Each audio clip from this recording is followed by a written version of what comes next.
বন্ধুরা, আজকে আমরা ঘুরতে বেরিয়ে হঠাৎই চলে এলাম এক অজানা গ্রামে, যেখানে নেই শহরের কোলাহল, নেই ব্যস্ততা, আছে শুধু প্রকৃতির এক চোয়া শান্ত রূপ। এই ব্রিজের উপর দাঁড়িয়ে যখন চোখ মেলে চারদিকে তাকালাম, মনে হলো যেন সময় থেমে গেছে।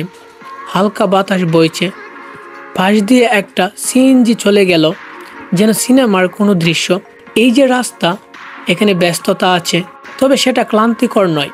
কয়েকটা অটো রিক্সা ধীরে ধীরে যাচ্ছে, রাস্তার পাশে আছে ছোট দোকান, আর মানুষজন যেন নিজেদের ছন্দে চলছে। ড্রোন যখন উপরে উঠল, তখন সত্যি চোখে পড়ল গ্রামের আসল সৌন্দর্য।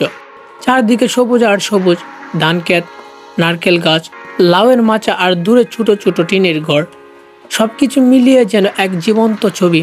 উপর থেকে দেখা সেই ছোট ছোট ঘরগুলোর ছাদে রোদ লেগে আছে, উঠানে বসে গল্প করছে কয়েকজন মানুষ, বাচ্চারা খেলছে, যেন এক অদ্ভুত প্রশান্তি ছড়িয়ে আছে চারদিকে। সন্ধ্যা যখন নামে, এই গ্রামের রং যেন আরো গভীর হয়।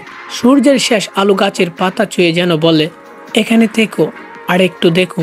প্রতিটা গ্রামের ভেতরেই লুকিয়ে থাকে এমন এক গল্প, যা শহরের যান্ত্রিক জীবনে হারিয়ে যায়।